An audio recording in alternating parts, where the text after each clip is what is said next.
Hello dear students, मेरा नाम है इंद्रजीत सिंह और हम आज मिल रहे हैं हमारे खूबसूरत चैनल आरटी अकेडमी पर। आरटी अकेडमी पर हम कर रहे हैं फिजिक्स, केमिस्ट्री, मैथ्स और बायोलॉजी इन चारों कोर सब्जेक्ट्स के ईयर लॉन्ग लेक्चर सीरीज, यानी पूरे साल के बोर्ड का सिलेबस आपके साथ आरटी अकेडमी पर। क्लास 12 चल रही है, चैप्टर नया स्टार्ट हो रहा है और नाम है wave optics, interference of two waves in same direction, coherent waves. ये टॉपिक आज आपको इंट्रोड्यूस करके मुझे देना है। चलिए देखते हैं। सबसे पहली चीज जो है वो क्या है कि आपको पता होना चाहिए कि वेव क्या होती है। वेव का मतलब आपके दिमाग में हमेशा एक ऐसी फोटो आती है कि जिसमें कुछ इस तरह के डिस्टरबेंसेस आगे की तरफ ट्रेवल कर रहे हैं। आप सबको पता है कि वेव में पार्टिकल नहीं बल्कि एनर्जी ट्रेवल करती है। तो वेव की जो डेफिनेशन है वो है propagation of energy and momentum, जिसको हम अपनी बुकिश लैंग्वेज में डिस्टरबेंस बोला करते हैं।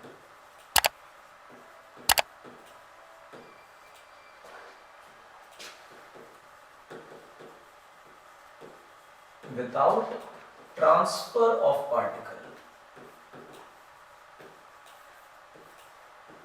ट्रांसफर होके एक जगह से दूसरे जगह ना जाए, मगर एनर्जी और मोमेंटम, जिसको हम वेव की लैंग्वेज में डिस्टरबेंस बोलते हैं, वो डिस्टरबेंस आगे ट्रेवल करता हुआ जाए तो हम कहते हैं कि जो डिस्टरबेंस आगे जा रहा है ये वेव है।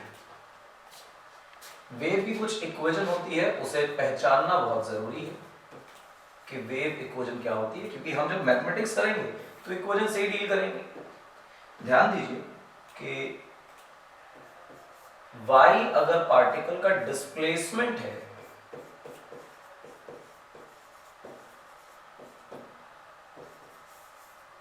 जो पार्टिकल ऑसिलेट कर रहा होता है, जब वेव जाती है तो आप देखते हैं कि ये जो पार्टिकल है ये अपनी जगह सिर्फ ऑसिलेट कर रहा है, और इस पार्टिकल का जो डिस्प्लेसमेंट है उसे हम y बोल रहे हैं। और किस, मान लो ये x बराबर 0 है, तो हम किस पार्टिकल का ऑसिलेशन देख रहे हैं x बराबर x का, उसकी बातें हो रही हैं। किसको हम ऑब्जर्व कर रहे हैं? x का मतलब है लोकेशन ऑफ पार्टिकल। बाकी वेव की जो चर्चा है वो आप 11th में करके ही आए, तो बहुत बड़ा चमत्कार नहीं है, उससे बताना और नेसेसरी भी नहीं है। फिलहाल तो x और y का मतलब ये, ठीक। ओमेगा का मतलब एंगुलर फ्रीक्वेंसी, कितने समय में वो एक ऑसिलेशन कंप्लीट करता है।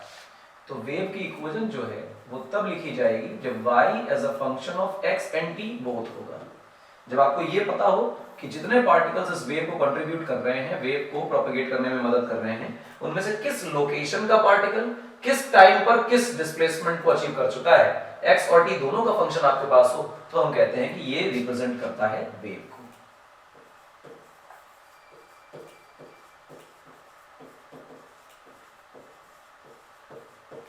ये वेव को रिप्रेजेंट करता है। अब इसके जनरल सॉल्यूशंस देखें।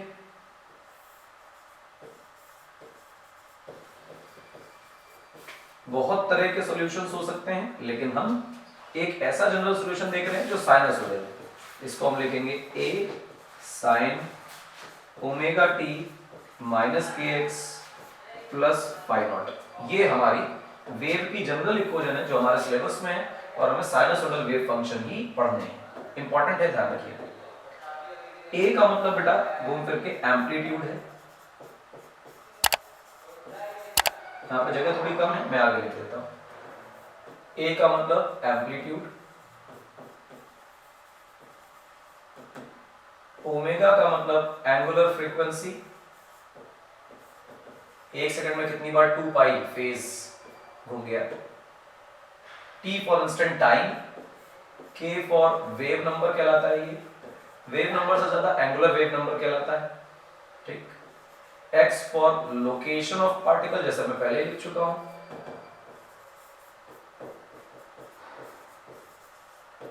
दूसरा y का मतलब डिस्प्लेसमेंट ऑफ पार्टिकल, और फाई नॉट का मतलब initial phase.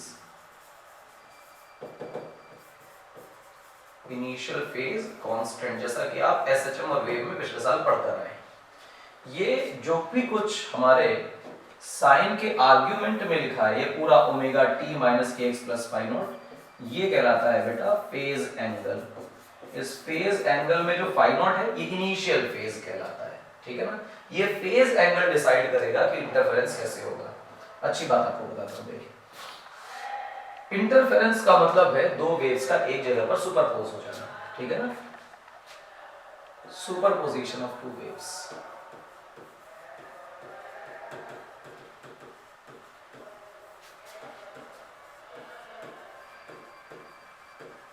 Superposition of two waves, superposition का मतलब होता है एक लोकेशन पर एक ही समय पर एग्जिस्ट करना, existence of two waves, two और मोर भी हो सकता है लेकिन हम तो दो वेव्स में इंटरेस्टेड हैं, at a particular place, location लिखना चाहिए, at a particular location eight same instant, एक ही समय पर एक ही स्थान पे हमारे जो वेव्स हैं वो आ जाएं तो हम कहते हैं कि वो सुपरपोजिशन कर रहे हैं। पार्टिकल नेचर में सुपरपोजिशन पॉसिबल नहीं है। अगर इस बोर्ड की जगह मुझे आना तो मुझे बोर्ड को हटाना पड़ेगा, तो जो वॉल्यूम ऑक्यूपाइड है उसे फिर मैं ऑक्यूपाई कर पाऊंगा। एक लोकेशन पर दो पार्टिकल एक ही साथ आ पाए पार्टिकल्स के लिए पॉसिबल नहीं है, लेकिन वेव्स के लिए पॉसिबल है। पूरी संभावना है कि एक वेव इधर से आ रही हो, एक वेव इधर से आ रही हो, सेम डायरेक्शन में सुपरपोज कर रहे हैं। पूरी संभावना है कि ऑपोजिट डायरेक्शन में सुपरपोज कर रहे हैं। पूरी संभावना है कि यहाँ पर सेम फ्रीक्वेंसी हो, पूरी संभावना है कि यहाँ पर सेम फ्रीक्वेंसी हो, पूरी संभावना है कि यहाँ पर दोनों वेव्स की अलग-अलग फ्रीक्वेंसीज हो, यहाँ पर अलग-अलग फ्रीक्वेंसीज हो। डिफरेंट केसेस जो हैं वो डिफरेंट टाइप के फिनोमेना आपके सामने लेकर आते हैं। तो इंटरफेरेंट केसेस कैसे हो सकते हैं? सेम डायरेक्शन में हो सकते हैं और ऑपोजिट डायरेक्शन में हो सकते हैं। मतलब हम वेव को राइट में भेज रहे हैं, यहाँ से भी वेव राइट में आ रही है, या तो फिर एक वेव ऐसे जा रही है और एक वेव ऐसे जा रही है ऑपोजिट डायरेक्शन में। जब ये कुछ देखने को मिलता है तो हम कहते हैं कि स्टैंडिंग वेव मिल रही है, ठीक। यहां पर हम कहते हैं कि या तो हमें बीट्स मिलेंगी और या तो हमें इंटरफेरेंस पैटर्न मिलेगा। क्या मिलेगा भैया? Interference pattern. इसके अलावा कुछ और बातें सेम फ्रीक्वेंसी से हो सकती हैं, ऑपोजिट फ्रीक्वेंसी हो सकती है, मैंने बताया। ऑपोजिट फ्रीक्वेंसी से सेम डायरेक्शन में मिलेंगे तो फिनोमेना दिखाई देगा बीट्स, और अगर सेम फ्रीक्वेंसी से मिलेंगे तो दिखाई देगा इंटरफेरेंस। हमारे चैप्टर में इंटरफेरेंस का पार्ट ही हमें पढ़ना है, तो हम सेम डायरेक्शन में वेव्स को सुपरपोज कराएंगे और सेम डायरेक्शन में सुपरपोज कराने के बाद कहेंगे कि जो सेम फ्रीक्वेंसी है वो है, और same frequency same direction interference दिखाई देगा, वो पढ़ेंगे। कोहेरेंट सोर्स एक डेफिनेशन है जो बोर्ड के लिए बहुत इंपॉर्टेंट है। कोहेरेंट सोर्सेस क्या होते हैं? ऐसे वेव के सोर्सेस जिनसे निकलने वाली वेव्स एग्जैक्टली सेम फ्रीक्वेंसीज की हों और जिनकी वो साइन के आर्गुमेंट फेज टाइम पे डिपेंड ना करें, लोकेशन पे डिपेंड करें। लोकेशन बदले तो फेज डिफरेंस बदले, पर एक पर्टिकुलर लोकेशन पर टाइम के साथ फेज डिपेंड ना करे, तो ऐसे सोर्सेस कोहेरेंट सोर्सेस कहलाते हैं। जंप करना चाहिए अपने आज के एजेंडा की तरफ, जैसे हम कह रहे हैं case of interference with two coherent sources in same direction. Same direction में चलती हुई वेव्स का कोहेरेंट सोर्सेस का इंटरफेरेंस देखिए। सबसे पहली बात, इसे हम कहते हैं सोर्स 1, यहाँ पे कुछ आया सोर्स 2। ये पर्टिकुलर कोई लोकेशन है जैसे हम P बोल रहे हैं, यहां से और यहां से कुछ वेव्स आ रही हैं। हम कहते हैं कि यहां से जो वेव प्राप्त हुई वो y1 equal to a1 sine, frequency same लेनी, ओमेगा सेम है, माइनस kx है, और यहां से आने वाली wave a2 sine omega t minus kx। पूरी संभावना है कि इसकी दूरी अलग हो तो उसकी वजह से फेज बदल जाएगा, तो हम यहाँ पे कुछ फेज फाई जोड़ देते हैं, कहते हैं कि हाँ इन दोनों के फेज में कुछ ना कुछ डिफरेंस है, और ये डिस्प्लेसमेंट बेटा आपका कितना है y2।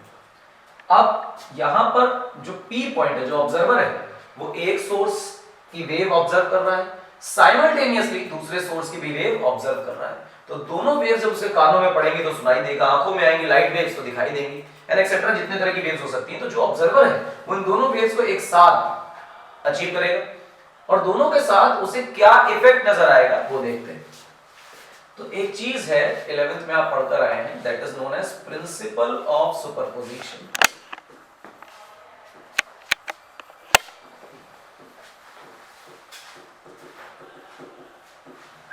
Principal of superposition. Principle of superposition क्या कहता है, गौर से देखो। कहता है कि जो नेट डिस्प्लेसमेंट आपको महसूस होगा, जो आप परसीव करेंगे, वो होगा इन दोनों वेव्स के डिस्प्लेसमेंट्स का sum, y net equal to y1 plus y2। अब इन दोनों जो चीजों को जोड़ देना चाहिए, तो जब आप जोड़ेंगे तो क्या मिलेगा, गौर से देखें। आप कहेंगे y net equal to a1 sin omega t minus kx plus a2 times sin omega t minus kx plus 5। ये हमारे सुपरपोजिशन प्रिंसिपल से आ गया। यहां से जो आंसर आएगा वो हमें इंटरफेरेंस के बारे में बताएगा कि तुमने सेम डायरेक्शन में चीजों को माना है और सेम फ्रीक्वेंसी ओमेगा भी सेम रखी है। तो चलो देखो, यहां से काम शुरू करते हैं। y नेट की हमने क्या वैल्यू लिखी थी, हमने लिखा था a1 sin omega t minus kx और सामने लिखा था a2 sin omega t minus kx plus 5। ये अब इसे सॉल्व करने की बढ़िया टेक्निक्स आती हैं जो आपको याद रखनी पड़ेगी। आप इस सेगमेंट को बेटा a बोल दो, ठीक, कुछ a बोल दो, इस सेगमेंट को b बोल दो, तो शायद साइन a प्लस b का फॉर्मूला बन जाता है।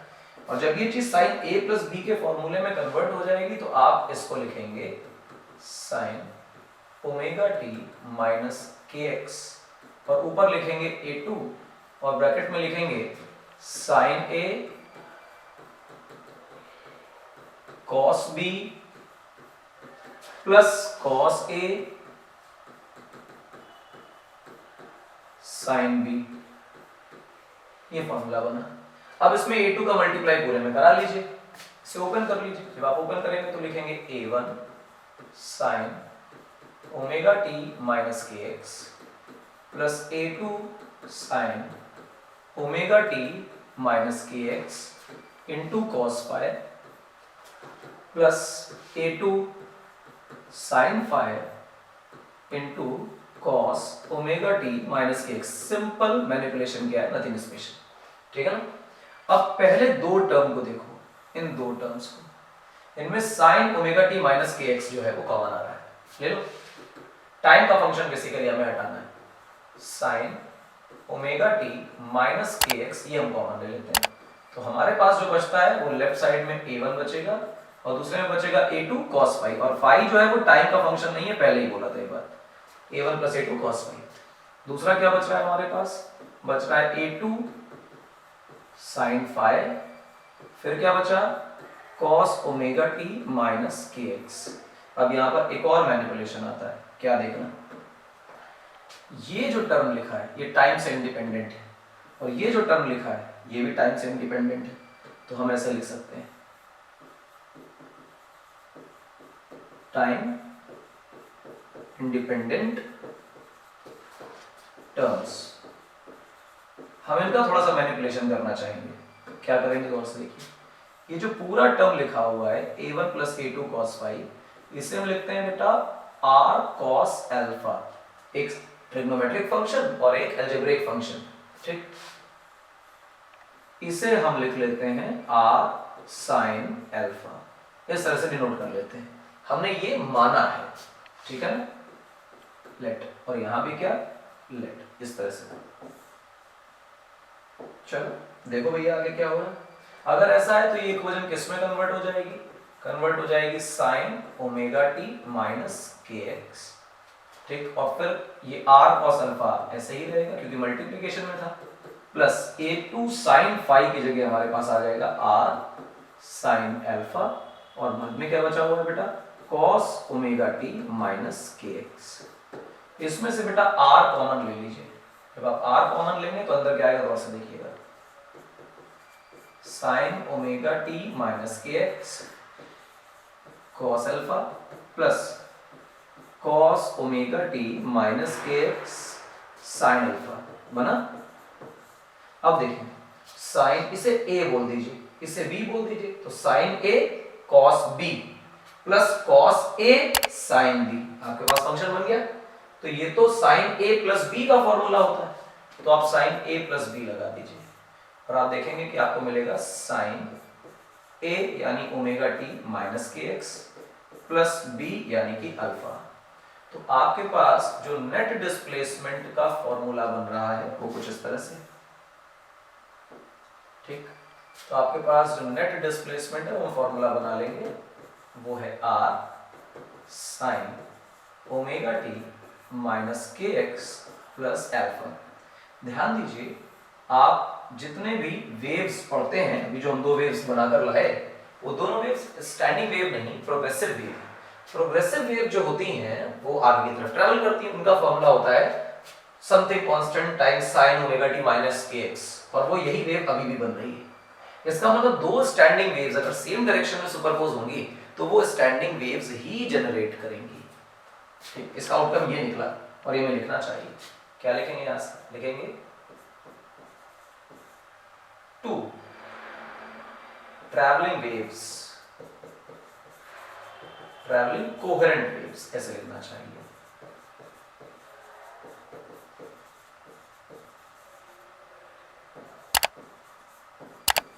सुपरपोज ब्रैकेट में इन सेम डायरेक्शन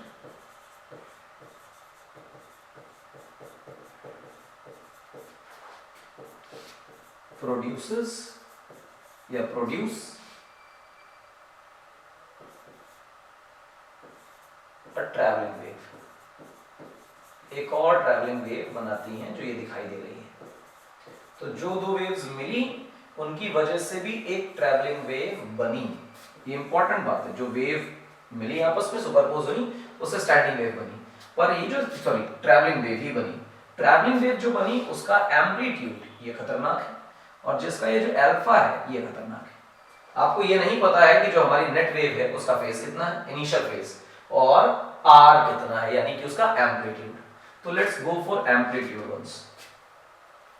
आपके सामने लिखा हुआ है पूरा, मैं इसको साइड में कर देता हूं ताकि स्पेस रहे और जो काम हमने करा है वो भी हमारी नजरों के सामने रहे। देखिएगा बच्चों, आपको दिखाई दे रहा है कि आपने सबसे पहले आर कॉस अल्फा किसे माना है। आर कॉस अल्फा की जगह आपने मान रखा है a1 plus a2 cos phi, और फिर आपने आर साइन अल्फा की जगह क्या माना हुआ है, तो माना हुआ है a2 sin फाई। ये इसे आप इक्वेशन 1 बोल दीजिए, इसे आप इक्वेशन 2 बोल दीजिए, और कहिए कि इक्वेशन 2 डिवाइडेड बाय इक्वेशन 1, ऐसा कर दीजिए। तो आप क्या लिख रहे होंगे बेटा, r sin alpha upon r cos alpha. इससे तो आप सीधा सीधा कह सकते हैं कि सर ये तो tan अल्फा बन रहा है, तो हम कहेंगे हाँ। अब tan अल्फा की जगह क्या हुआ, साइन वाला टर्म ऊपर है यानी a2 sin फाई ऊपर, और नीचे आया a1 plus a2 cos phi. तो हमारे लिए जो tan अल्फा की वैल्यू बन गई वो ये बन गई। दुनिया वाले कहेंगे हमें तो अल्फा निकालना था। अरे जब अल्फा निकालना था, tan अल्फा तो हमारे पास है, तो अल्फा की वैल्यू जो है वो लिखी जा सकती है इनवर्स फंक्शन में tan inverse a2 sin phi divided by a1 plus a2 cos phi. ये आपके लिए फेज की वैल्यू आ गई। आप देखें a1 a2 और फाई पर ही डिपेंड कर रहा है, एम्पलीट्यूड 1 का, एम्पलीट्यूड 2 का, और फेज जो डिफरेंस था दोनों के बीच में वो तो हमें मालूम ही था, तो इसलिए अल्फा निकालना आसान है। अब यहां से अगर आप सोचें कि आप आर निकाल लें क्योंकि रिजल्टिंग वेव का एम्पलीट्यूड कितना होगा, तो वो भी कोई बड़ी बात नहीं। आप 1 का स्क्वायर करें और 2 का स्क्वायर करें और ऐड कर दें, तो स्क्वायर करके ऐड करने में क्या होगा गौर से देखें, R square cos square alpha plus R square sine square alpha, left hand side square होकर ऐड हो गया। पहले स्क्वायर करना है फिर ऐड करना है। सामने देखो क्या लिखा हुआ है, a1 plus a2 cos phi का whole square plus A2 sin phi का होल स्क्वायर, ये लिखा हुआ है। यहां से आपको दिख रहा है कि r स्क्वायर कॉमन आ जाएगा, अंदर cos square alpha plus sin square alpha, जिसकी वैल्यू 1 हो जाएगी, तो लिखने की जरूरत नहीं। सामने की चीज को स्क्वायर को खोल दें तो ये देखिए a प्लस ये पूरा का पूरा फंक्शन b है, मल्टीप्लिकेशन में है क्योंकि, तो a प्लस b का होल स्क्वायर है, तो आप लिखेंगे a1 square plus a2 square cos square phi plus twice of a1 a2 cos phi 2a1 a2, ये तो लिखना था, a square plus b square plus 2ab, b की जगह ये लिखा हुआ है a2 cos फाई, और यहां लिखेंगे तो क्या लिखेंगे a2 square sin square phi. अब आप बहुत गौर से देखिए इन दो टर्म्स को, ये और ये, इनमें a2 स्क्वायर बेटा कॉमन है, तो just take a2 square common, तो हमारे लिए बन गया a1 square plus a2 square, यहां बन रहा है बेटा cos स्क्वायर फाई बचा, और यहां क्या बचा sin square phi plus twice of a1 a2 cos phi. मैं ज्यादा अल्फा पे नहीं बोलने वाला हूं क्योंकि बोर्ड सिलेबस में अल्फा पे इतना कमेंट करने का कोई मतलब भी नहीं, क्योंकि इतनी डिटेल आती नहीं, तो जो आती है उस पर चर्चा कर रहे हैं। a2 स्क्वायर, और ये टर्म आप देखेंगे ये तो 1 चला जाएगा, तो 1 हो गया, plus twice of a1 a2 cos phi. तो जो r की वैल्यू बनकर आ रही है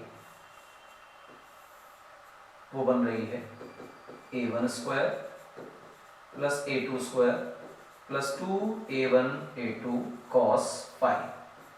आप इन इक्वेशन को देखिए, दोनों इक्वेशंस को, एक अल्फा की और एक r की इक्वेशन को। अल्फा और r के वही फॉर्मूलाज आए हैं जैसे आप दो वेक्टर्स को ऐड करने पे उनके रिजल्टेंट का और रिजल्टेंट का a वेक्टर से एंगल का फॉर्मूला निकाला करते थे। यानी जो दो वेव्स आपको दी गई उन्हें अगर आपको ऐड करना हो तो आपको चाहिए कि एक वेव को बेसलाइन में माने और एक वेव को उससे फाई एंगल आगे माने, तो आपने इस प्रकार से फाई एंगल आगे मान लिया उसे, तो ये फेज डिफरेंस हो गया दोनों के बीच में।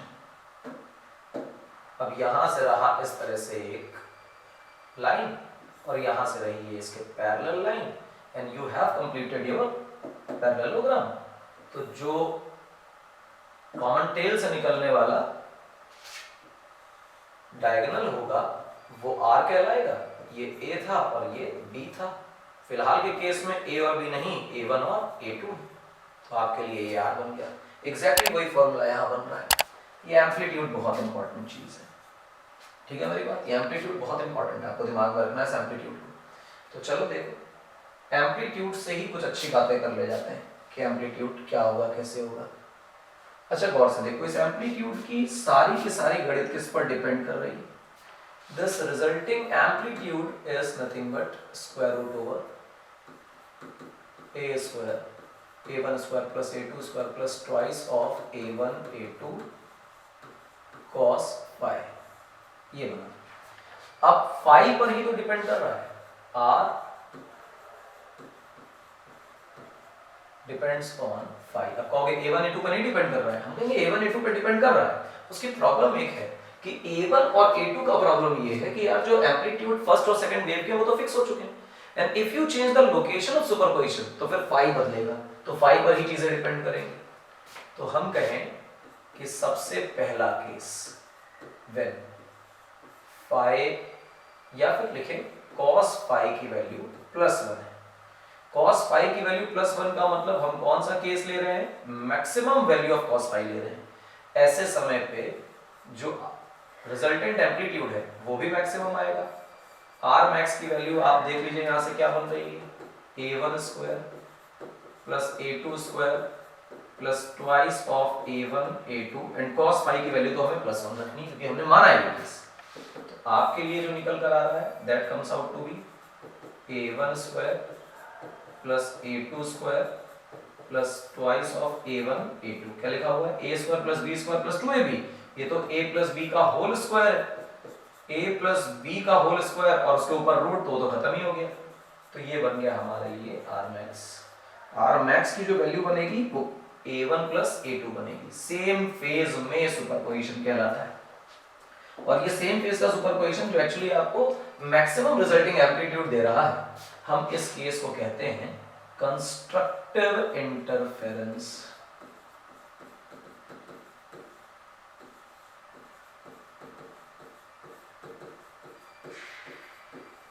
क्या कहते हैं? Constructive interference.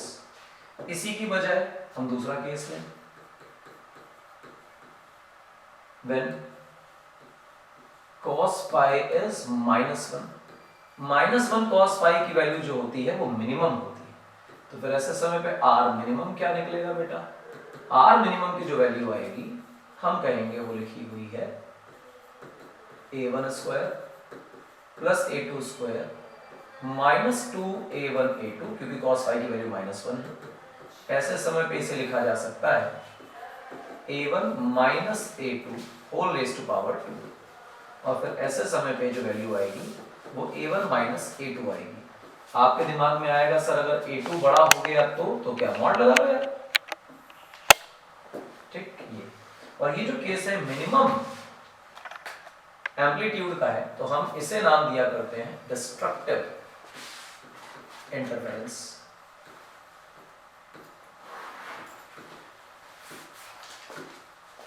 क्या कहलाता है ये? Destructive interference. बहुत important, destructive and constructive interferences, ये डेफिनेशंस बहुत ज्यादा जरूरी।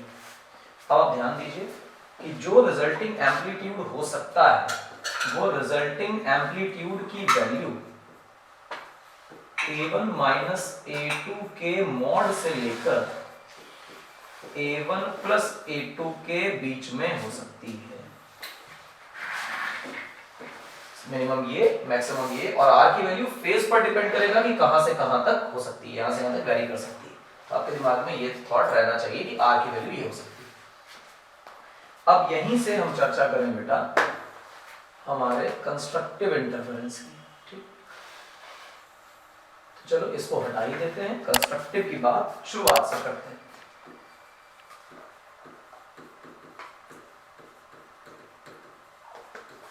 Constructive interference. कंस्ट्रक्टिव इंटरफेरेंस जो है ना बेटा, वो आपको ये समझा रहा है कि जो cos phi की वैल्यू है उसे आपको +1 करना है। phi is the phase difference basically, और ये तो मैक्सिमम वैल्यू होनी है।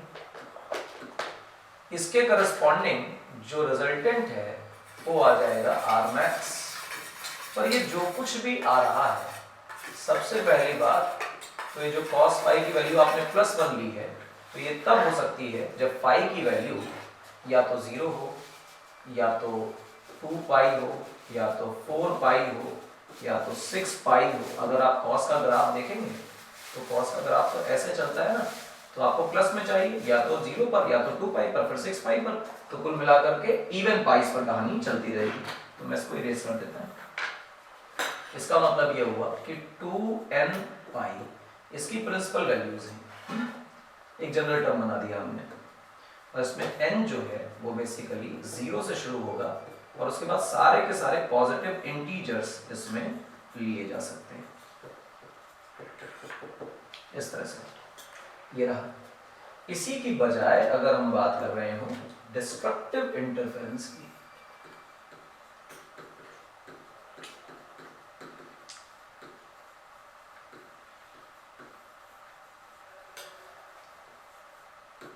डिस्ट्रक्टिव इंटरफेरेंस क्या कहता है वो देखो। डिस्ट्रक्टिव इंटरफेरेंस का मतलब होता है कि cos phi की जो वैल्यू है वो होनी चाहिए -1, जिसे हम minimum value of cos phi बोलते हैं। इसके करस्पॉन्डिंग जो एम्पलीट्यूड है वो मिनिमम आएगा, लेकिन ये cos phi की वैल्यू -1 कब होती है? यहाँ लिख लेते हैं cos phi इक्वल टू -1, इसका मतलब phi इक्वल टू पाई पर पहली बार -1 मिलेगा, फिर 3 पाई पर -1 मिलेगा, फिर 5 पाई पर -1 मिलेगा, फिर 7 पाई पर -1 मिलेगा, एंड सो ऑन। आपको पता है कि ऑड पाइस पर cos की वैल्यू -1 होती है। और अगर ऑड नंबर बनाना चाहते हो तो इसे हमें लिखना चाहिए 2n-1 इंटू पाई, जहां पर ये जो तुम्हारा n है ये इस बार n 0 से स्टार्ट नहीं हो रहा, 1 2 3, और उसके बाद जितने पॉजिटिव इंटीजर्स हैं वो सारे लिए जा सकते हैं। इंपॉर्टेंट बात ये है बेटा कि जो n की वैल्यूज हैं वो आपके दिमाग में सेटल्ड रहनी चाहिए कि कंस्ट्रक्टिव में हम 0 से ले रहे हैं, और डिस्ट्रक्टिव में हम 1 से ले रहे हैं। अगर यहाँ गड़बड़ हुई तो सब जगह गड़बड़ हुई।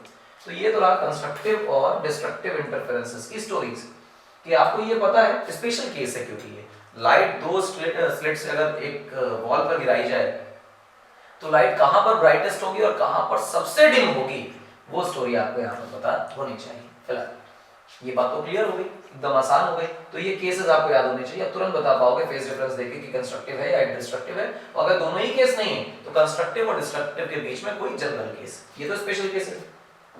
और अच्छी बातें बोलते हैं, साथ में काम करते हैं और कुछ अच्छा बात करते हैं।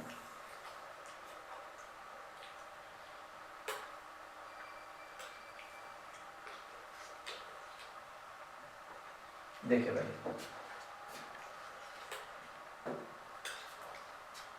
हम कह देते हैं कि अगर ऐसा हो जाए कि A1 equal to A2 equal to A हो जाए, इसका क्या मतलब, बहुत गौर से सुनना कि A1 A2 बराबर, यानी कि जो फेज एम्पलीट्यूड्स हैं दोनों सुपरपोजिंग वेव्स के, वो बराबर कर दिए। सुपरपोजिंग वेव्स के एम्पलीट्यूड्स बराबर करने का मतलब ये हुआ कि दोनों A1 A2 बराबर, उसकी वैल्यू हमने A ले ली, मान लो बस उतना ही। तो जब कंस्ट्रक्टिव इंटरफेरेंस पढ़ोगे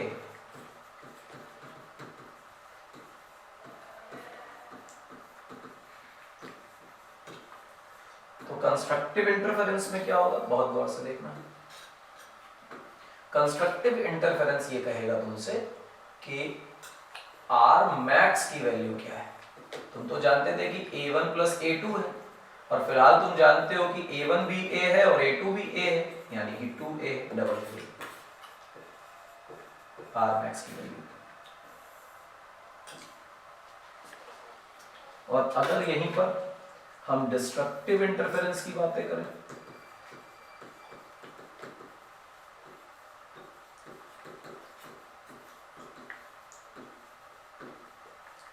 डिस्ट्रक्टिव इंटरफेरेंस आपको क्या सिखाता है? डिस्ट्रक्टिव इंटरफेरेंस आपसे कहता है कि जो R मिनिमम होगा वो value mod of A1 minus A2 होगी। आप जानते हैं कि A1 भी A है और A2 भी A है, पर ये तो शून्य आ गया। यही स्पेशल केस है। मैक्सिमम कितना हो जाए पता नहीं, लेकिन अगर A1 A2 बराबर नहीं तो फिर जो सुपरपोजिशन है उसमें डिस्ट्रक्टिव इंटरफेरेंस में भी जीरो नहीं आ रहा था, अंधेरा नहीं हो रहा था। लाइट के केस में अंधेरा नहीं है, पर मान लो लाइट का इंटरफेरेंस करा रहे तो जहां कंस्ट्रक्टिव है तो खूब रोशनी, पर जहां डिस्ट्रक्टिव है वहां पर रोशनी ही खत्म हो जाएगी, ब्लाइंड स्पॉट आ जाएगा, अंधेरा हो जाएगा। इस वजह से एक यंग्स डबल स्लिट एक्सपेरिमेंट अगले लेक्चर में ही करेंगे हम लोग। एक कार्डबोर्ड की शीट ली गई, उसमें दो छोटे छोटे छेद किए गए, मैंने बहुत मोटे बनाए, पिन होल टाइप के। यहां से अगर आप एक लाइट गुजारें और सामने स्क्रीन पर इस लाइट को कैप्चर करें तो आपको दो स्पॉट नहीं, ऐसे बहुत सारे स्पॉट्स नजर आते हैं। किसी किसी सर्टेन लोकेशंस पर आपको ब्राइट स्पॉट दिखाई देगा, मैं थोड़ा डार्क कर देता हूं, पता नहीं कैप्चर होगा कि नहीं। तो ये जो मैं ब्राइट ब्राइट बना रहा हूं, these are the bright locations, उनके इंटरफेरेंस की वजह से, और बाकी हर जगह पे डार्क लोकेशंस आपको नजर आएंगी। और ये सेलेक्टिवली कहां-कहां ऐसा हो रहा है, जहां पर डिस्ट्रक्टिव इंटरफेरेंस हो रहा है वहां ब्राइट दिखाई दे रहा है, फिर ब्राइटनेस कम होती जा रही, जहां डिस्ट्रक्टिव इंटरफेरेंस आ रहा है वहां बिल्कुल अंधेरा हो रहा है। और ये जब बिल्कुल अंधेरा हो जाएगा, लाइट ही खत्म हो जाएगी, तो उसी लोकेशन को देखकर आप पता कर पाओगे कि जो फ्रिंजेस बन रही हैं इनमें कहां-कहां पर सेपरेट फ्रिंजेस आप अलग-अलग समझ पाओगे। अगर ये दोनों बराबर ना हो A1 A2 तो फिर आप ये डिस्टिंग्विश नहीं कर पाओगे कि ये कहां खत्म हुई, फ्रिंज कितनी चौड़ी। इस वजह से ये केस जहां पर A1 A2 बराबर होते हैं वो बहुत ज्यादा जरूरी है। क्लियर है मेरी बात? यहां से एक छोटी सी चीज और आपको सिखाना चाहते हैं। जो आपको चीज दिखाई देती है, जैसे हम लाइट के केस में उसकी इंटेंसिटी ब्राइटनेस बोल रहे हैं, साउंड के केस में कितना लाउड सुनाई दे रहा है, तो जो साउंड या लाइट या वेव की जो एनर्जी है वो जो हम परसीव करते हैं वो बेसिकली उसके लिए एक शब्द इस्तेमाल होता है इंटेंसिटी। कितनी energy per unit time per unit area हमारे आंखों में फॉल कर रही है, साउंड के केस में हमारे कानों पर फॉल कर रही है। तो इसका मतलब होता है energy per unit time per unit area. Per unit time per unit area जो एनर्जी है उसे इंटेंसिटी कहा जाता है। फिलहाल इसकी डेफिनेशन में नहीं जाना, बस इतना ध्यान रखना है कि इंटेंसिटी जो है वो एम्पलीट्यूड के स्क्वायर पर डिपेंड करती है। कैसे करती है? इसका बड़ा सा फॉर्मूला होता है, 2 पाई स्क्वायर एफ स्क्वायर ए स्क्वायर, वो भी बेकार की बातें हैं, चलने देते हैं। कुल मिला के इतना है कि एम्पलीट्यूड के स्क्वायर पर डिपेंड करती है। तो इसका मतलब अगर मेरे रिजल्टिंग वेव की बातें मैं करूं और रिजल्टिंग वेव का अगर मैं एम्पलीट्यूड देखूं तो वो तो इस तरह से हम लिख रहे थे a1 square plus a2 square plus twice of a1 a2 और फिर यहां लिख रहे थे cos फाई। ठीक है ना मेरी बात, इस तरह से। तो जरा इसका स्क्वायर कर दो, स्क्वायर कराओगे तो बनाओगे r स्क्वायर और लिखोगे a1 square plus a2 square plus twice of a1 a2 cos phi, इस तरह लिखोगे। जवाब है हाँ। मैं कह रहा हूं कि अगर i a स्क्वायर पर डिपेंड करता है तो उसका ये भी तो मतलब हुआ कि कोई suitable constant times a square ही हमारी इंटेंसिटी होगी। और फिर मैं कह रहा हूं उसी सुटेबल कांस्टेंट से लेफ्ट हैंड साइड पर और राइट हैंड साइड पर मल्टीप्लाई कर दो।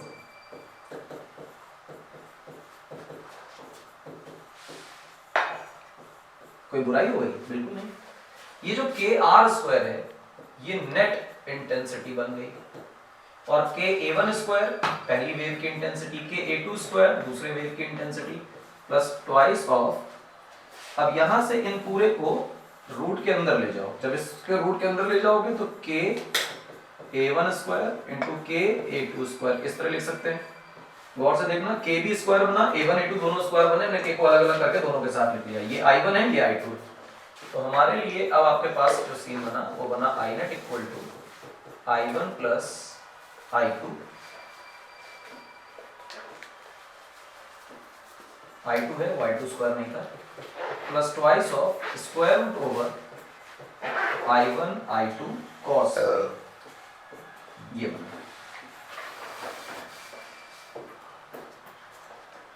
ये हमारी इंटेंसिटी का सुंदर सा आंसर आ गया। इंटेंसिटी खुद भी फाई यानी कि फेज डिफरेंस पर डिपेंड कर रही है। इंपॉर्टेंट बात है दिमाग में रखना, इंटेंसिटी भी फेज का ही फंक्शन बन गई। अब यहां पर कंस्ट्रक्टिव इंटरफेरेंस के बारे में बातें करो।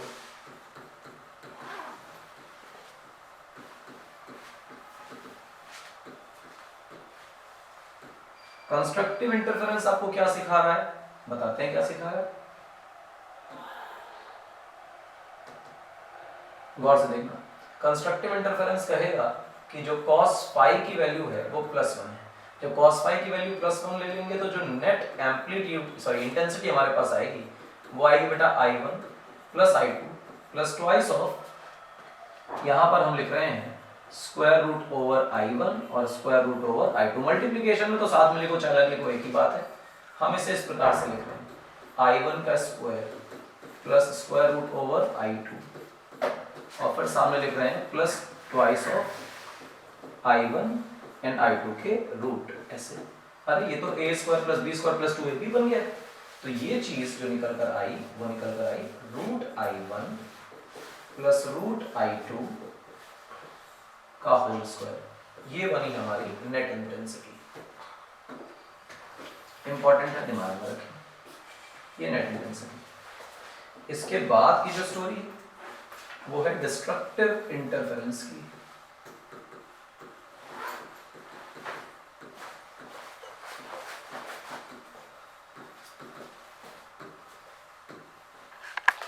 डिस्ट्रक्टिव इंटरफेरेंस क्या कहलाते हैं, गौर से देखिए। डिस्ट्रक्टिव इंटरफेरेंस का मतलब है जो cos फाई हो उसकी वैल्यू -1 हो। तो मैं पूरा नहीं लिख रहा हूँ, बस आपके सामने इस प्लस को माइनस बना के लिख देता हूँ, समय की बचत होगी। बाकी तो आप जानते ही हैं कि बिल्कुल सिमिलर है। i1 स्क्वायर और यहाँ लिखते हैं हम रूट i2 स्क्वायर और जहाँ प्लस है वहाँ cos फाई की वजह से माइनस आ जाएगा 2 रूट i1 और फिर ये रूट i2 इस तरह लिखा गया। आप इसे लिखेंगे तो आप इसे लिखेंगे square root over i1 minus square root over i2 का होल स्क्वायर। यहाँ मॉड लगाने की जरूरत नहीं क्योंकि फंक्शन स्क्वायर में है तो बात तो बन ही रही। क्लियर है मेरी बात, बिल्कुल आसान। ये रहे आपके आई नेट। कौन कौन से केस के, ये रहा मैक्सिमम इंटेंसिटी और ये रही बेटी मिनिमम इंटेंसिटी। देखो गौर से, कंस्ट्रक्टिव इंटरफेरेंस और डिस्ट्रक्टिव इंटरफेरेंस में मैक्सिमम और मिनिमा के केसेस में हमने मैक्सिमम और मिनिमम इंटेंसिटीज के फॉर्मूलाज भी निकाल लिए। अगेन ध्यान रखना, ये कब कब मिलने वाला है, ये तब मिलने वाला है जब फाई की वैल्यू 2n पाई हो, जहाँ पे n की वैल्यू 0 1 2 3 एंड सो ऑन है। और ये कब मिलने वाला है, ये मिलने वाला है तब जब cos फाई की वैल्यू जो है वो -1 हो। cos फाई की वैल्यू -1 होने का मतलब जो फाई की वैल्यू है वो 2n-1 इंटू पाई हो, जहां पर आपको दिखाई दे रहा है कि n की वैल्यू 1 2 3 एंड सो ऑन। ठीक है मेरी बात, एकदम आसान।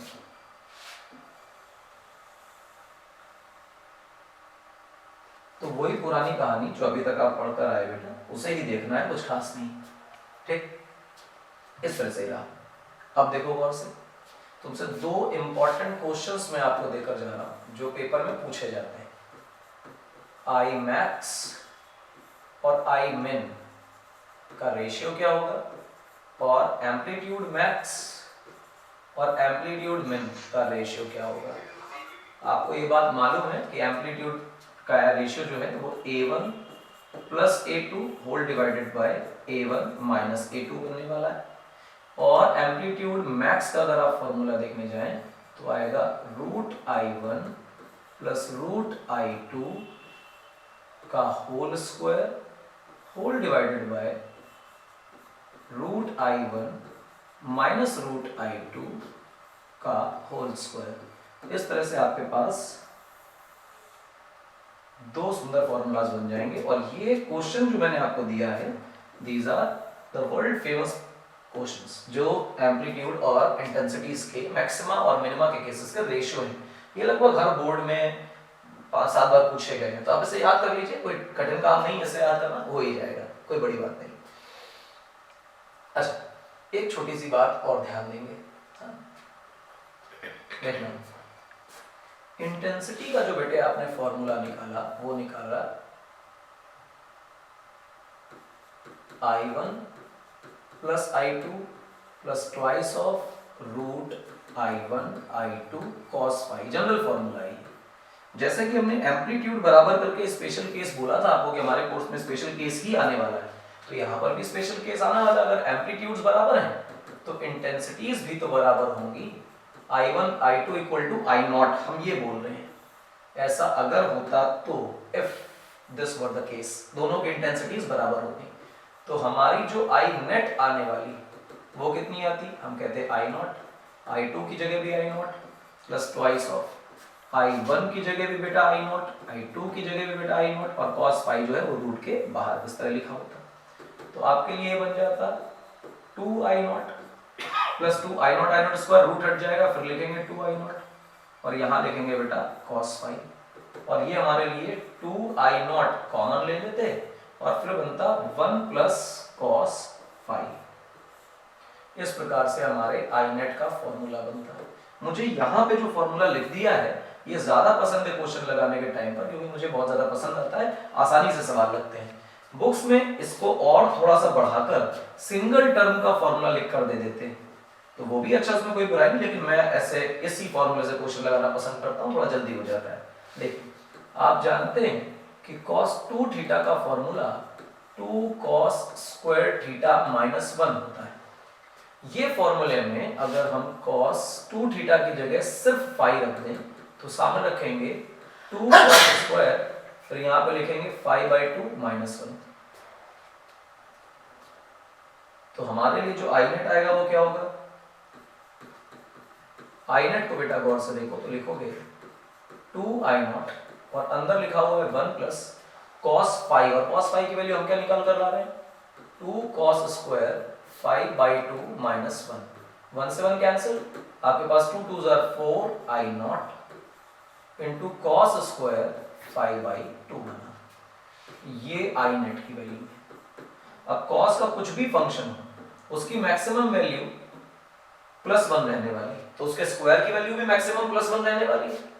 तो लॉजिकली अगर हम कहें cos फाई बाई 2 स्क्वायर की मैक्सिमम वैल्यू +1 है। अच्छा, एक बात ध्यान देना, स्क्वायर हो चुका है तो cos फाई की वैल्यू चाहे +1 हो चाहे -1 हो, स्क्वायर होके वही हो जाएगी। और cos स्क्वायर फाई बाई 2, क्योंकि स्क्वायर फंक्शन नेगेटिव का कोई लॉजिक नहीं है, तो इसकी वैल्यू 0 जो होगी वो मिनिमम हो जाएगी। तो ऐसे समय पे जो आई नेट होगा बेटा वो लिखा जाएगा 4I0 मैक्सिमम के केस में, और I नेट जो होगा वो 0 हो जाएगा मिनिमम के केस में। जहां मैक्सिमम हम लिख रहे हैं उसे हम कह देंगे कि अरे ये तो कंस्ट्रक्टिव इंटरफेरेंस, और जहां पर ये मिनिमम का केस आएगा उसे हम कहेंगे कि हम तो डिस्ट्रक्टिव इंटरफेरेंस पढ़ रहे हैं। और ये आपके लिए सिंपल सरल कुछ इंटेंसिटीज की बात है। इसके बाद जो कॉन्सेप्ट है वो यंग्स डबल स्लिट एक्सपेरिमेंट का है। तो जितनी भी इंटरफेरेंस से रिलेटेड प्रॉब्लम्स थी वो हमने कर ली, जो कॉन्सेप्ट बिल्डिंग था वो कर लिया, रिजल्टिंग एम्पलीट्यूड की डेरिवेशन पेपर के लिए इंपॉर्टेंट होती है, इंटेंसिटी का ये सारा डिस्कशन जो हमने किया ये पूरा का पूरा इंपॉर्टेंट है, मैक्सिमा मिनिमा के केसेस प्रूव करना इंपॉर्टेंट है, और फिर फाई पर डिपेंडेंसी दिखानी इंपॉर्टेंट है, फिर फंक्शन में दिखाना है कि फाई की वैल्यू क्या होने पर मैक्सिमास मिलेंगे और क्या होने पर मिनिमास मिलेंगे, ये बातें बतानी जरूरी है। तो ये सारी चीजें मैंने आपके सामने करके दी। इजी है, आसान है, 2 मिनट में हो जाए, कोई प्रॉब्लम की बात नहीं। फिलहाल जितना भी इंटरफेरेंस से रिलेटेड कॉन्सेप्ट्स थे वो मैंने आपको दे दिए, उससे ज्यादा की जरूरत नहीं, मच मोर देन सफिशिएंट हमने काम कर लिया है। अगला लेक्चर जब आएगा तो अगले लेक्चर में हम करेंगे यंग्स डबल स्लिट एक्सपेरिमेंट, उसके ढेर सारे कॉन्सेप्ट्स और जितने भी उसमें रिलेटेड केसेस हैं वो सारे मैं आपको कराऊंगा। फिलहाल आज के लेक्चर को यहाँ पे कंक्लूड करना बहुत जरूरी हो गया, क्योंकि आज का लेक्चर कंक्लूड होगा तभी तो अगले लेक्चर पर हम आएंगे। चलिए, थैंक्स फॉर वॉचिंग अगेन। पूरे साल हमें देखिए, हमें फॉलो करिए, क्योंकि आपके बोर्ड एग्जाम्स में सारे लेक्चर्स काम आने वाले हैं। जो यहाँ पर हमने किया है पेपर में बस वो ही आएगा, कुछ नहीं आएगा। तो ये रहा आपके साथ आरटी एकेडमी, बहुत शानदार प्लेटफॉर्म है, सारे कोर सब्जेक्ट्स के पूरी प्लेलिस्ट बनी हुई है, फटाफट से देख सकते हैं।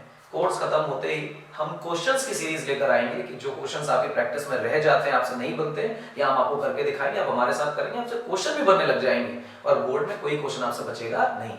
जो बोर्ड पे कराया जाएगा वही आपके पेपर में आएगा। मिलेंगे नेक्स्ट लेक्चर में। मेरा नाम है इंद्रजीत सिंह, मिल रहे हैं आरटी एकेडमी पे। सब्सक्राइब करिए, शेयर करिए, मिलेंगे अगले लेक्चर में।